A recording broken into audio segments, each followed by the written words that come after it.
자, 함께 만드는 안전한 세상 시간입니다. 코로나19 사태 이후에 두 번째 여름 휴가철을 앞두고 극성을 부리고 있는 델타 변이로 인해서 휴가를 포기하신 분, 또 휴가를 출발하셔야 할 분, 또 휴가를 마치고 일상으로 복귀해야 하시는 분들도 계실 텐데요. 자, 그래서 오늘은 휴가철 사고 위험과 안전운전에 대해 도로교통공단 인천지부 김태환 교수와 이야기 나눠보도록 하겠습니다. 자, 김태환 교수님 나와 계시죠? 네, 안녕하십니까. 예, 교수님께서는 어떻게 휴가 다녀오셨어요? 네, 저는 휴가의 즐거움보다는 코로나가 좀 두렵기 때문에 예, 올여름 피서는 피하고 예. 코로나 접종 마치면 조용히 낚시 한 1박 2일 정도 다녀오려고 하고 있습니다. 우리 김태환 교수님이 민물 낚시 좋아하시지 않나요, 혹시? 낚시는 다 좋아합니다. 다 좋아하시죠? 예, 알겠습니다. 자, 그나저나 좀 본론으로 들어가서 올 여름에 엄청난 폭염도 그렇고 또 코로나19 때문에 휴가를 포기한 분들도 계시지만은 또 막바지 휴가를 즐기는 인파가 또 이번 달 말까지 절정에 이를 것으로 또 예상이 되는데요. 좀 어떻습니까, 교수님 지금? 네, 한 포털 사이트에서 직장인 742명을 대상으로 2021년 여름휴가 계획에 대해서 질문을 했습니다. 예. 이 중에 50.7%의 응답자가 일정 및 계획을 고려 중이다라고 답을 했고요. 21.6%의 응답자는 이미 확실한 계획이 있다라고 답을 한 것으로 나타났습니다. 올여름 휴가는 코로나19로 인해서 홈캉스를 즐기겠다라는 사람도 많지만 해외 출국이 어려워짐에 따라서 국내 여행을 계획하는 사람이 대부분이고 휴양지가 몰려있는 강원권이나 부산 지역 등의 여행 수요가 증가할 것으로 예상이 되고 주요 지역별 최근 교통량이 평소 대비 증가하는 양상에 따라서 휴가철 교통사고 건수도 증가할 것으로 추정되는 상황입니다. 그 여름 휴가철 이동량이 증가를 하면서 교통사고가 증가하는 것은 당연한 것이 아닐까 생각이 드는데 좀 어느 정도인가요? 예, 도로교통공단에서 2017년부터 2019년 최근 3년간 여름 휴가가 집중되는 기간인 7월 16일에서 8월 31일까지 사이에 발생한 교통사고를 분석한 결과 전국적으로 연평균 28,800여 건의 사고가 발생했고요. 하루 평균 약 613건의 사고가 발생한 것으로 나타났습니다. 이 여름 휴가 기간 교통사고는 일평균 약 10명이 사망을 하고 926명이 부상을 당한 것으로 나타났는데 여름 휴가철을 제외한 기간과 비교했을 때 일일 평균 사고 발생 건수가 약간 증가를 했고요. 8건 정도. 부상자 수는 27명 정도가 더 많은 것으로 나타났습니다.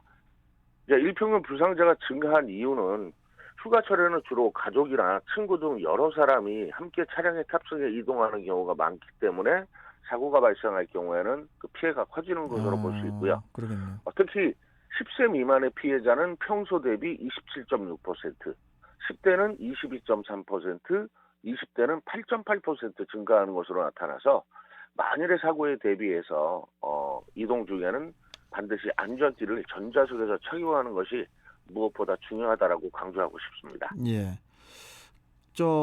여름철 그 휴가길에 가장 많이 발생하는 사고 유형은 어떤 것들이 있을까요? 네, 여름 휴가철 가장 조심해야 될 교통사고 유발 요인으로는 첫째가 피로와 졸음운전으로 인한 이 부주의 등이 문제가 되고요. 그리고 음주운전, 그리고 낯선 도로 환경이라든가 이 들뜬 마음에서 발생하는 신호위반이나 중앙선 침범 사고의 위험 등을 들 수 있겠습니다. 교수님, 그 휴가철에는 또 이제 졸음운전으로 인한 그 사고의 위험성도 매우 높다고 하잖아요. 좀 어떻습니까? 장거리 고속도로를 이용한 이런 운전이 이루어지는데 이 피로와 수면 부족 상태로 운전하는 것은 만취 상태인 0.1%의 상태에서 운전하는 것보다 위험한 상황을 운전자에 가져온다라고 합니다. 특히 수면 시간이 5시간 미만이 되면 교통사고의 확률은 평소에 대비해서 6배 정도가 넘는다는 이 조사자들이 있고요. 따라서 휴가지에서 일정을 고려한 충분한 수면이라든가 휴식을 취하는 것이 졸음운전을 막을 수 있는 가장 좋은 방법이라고 말씀드릴 수 있을 것 같습니다. 예. 피서길에 그 장거리 운전 중에 그 예고 없이 쏟아지는 이 졸음. 이게 참 저도 이게 저 평소에 이렇게 장거리 운전하다가 졸려가지고 진짜 이거 빨리는 가야겠는데 잠은 오고 그래서 어쩔 수 없이 졸음 운전하다 가면은 큰일 나니까 휴게소 들려가지고 한두 시간 자고 간 적도 많거든요. 예, 예. 이런 졸음 운전을 이걸 저 어떻게 피해야 될까요, 교수님? 네, 일단은 뭐 충분한 수면과 휴식을 취하는 게 가장 좋고요. 네. 뭐 장거리 운전을 하다 보면 뭐 이제 전조 증상이 나타납니다. 뭐 눈도 침침해지고 어깨도 뻐근해지고 이런 경우가 나타나는데 중간중간 휴식을 취하시는 것도 좋고요. 운동 중에도 뭐 가벼운 스트레칭 그리고 차 안에 좁은 공간에 여러 명이 탈 경우에는 산소량이 줄어들고 이산화탄소가 증가하기 때문에 뭐 두통이나 참을막까지 동반하는 경우도 발생합니다. 그리고 특히 이제 더운 여름에 에어컨을 가동시킬 경우에는 다 내부 공기 유입 모드로 이렇게 설정을 하게 되는데 가끔씩 외부 유입 모드로 돌려주시거나 창문을 열어서 좀 환기를 해주는 것도 졸음 운전을 예방할 수 있는 하나의 방법이 되겠습니다. 예. 그 여름 휴가철에 그 운전자들이 가장 또 조심해야 할 것 중에 하나가 이제 바로 음주운전이라고 하는데 좀 어떻습니까, 교수님? 네, 피서 인파가 가장 많이 찾는 강원도의 음주운전 교통사고를 분석을 해보면 8월 달이 가장 사고가 많고요. 뒤로 이어서 7월 달이 음주운전 사고가 가장 많은 것으로 나타났습니다.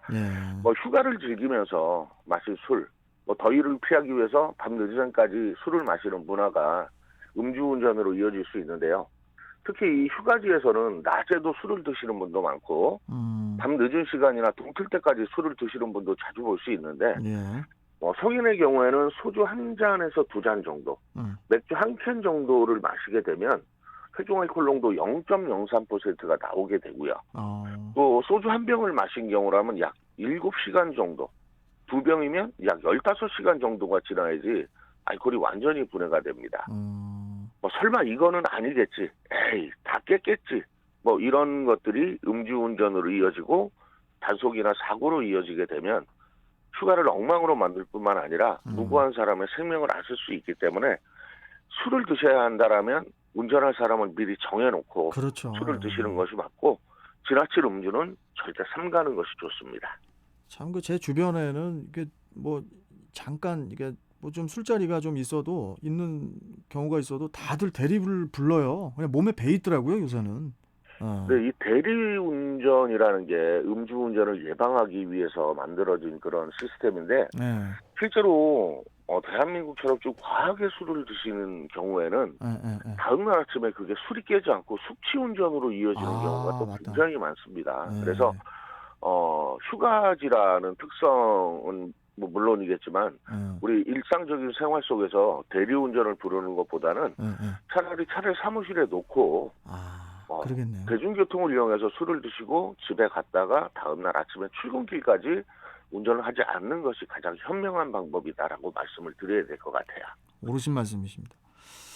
자, 그리고 무엇보다도 이제 그 여름 휴가철에는 초보 운전자들의 그 사고 증가도 큰 것으로 알고 있는데 좀 어떻습니까, 이 부분은? 네, 보험개발원의 자료를 살펴보면 여름 휴가철 운전 경험이 적은 저연령층 운전자 사고가 급증하는 것으로 나타났습니다. 그러니까 10대와 20대 사고의 운전자의 휴가철 일일 평균 사고 건수가 평소 대비 약 19.6% 증가했고요.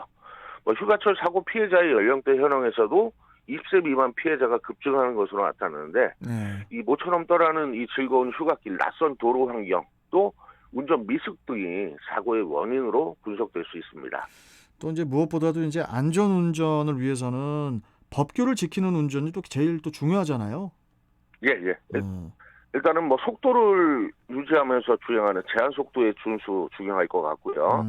그리고 무엇보다 중요한 것은 또 운전이 미숙한 초보 운전자도 마찬가지지만 충분한 안전거리를 유지하고 고속도로에서는 과속도로가 아니라는 것 잊지 마시고 제한 속도 준수.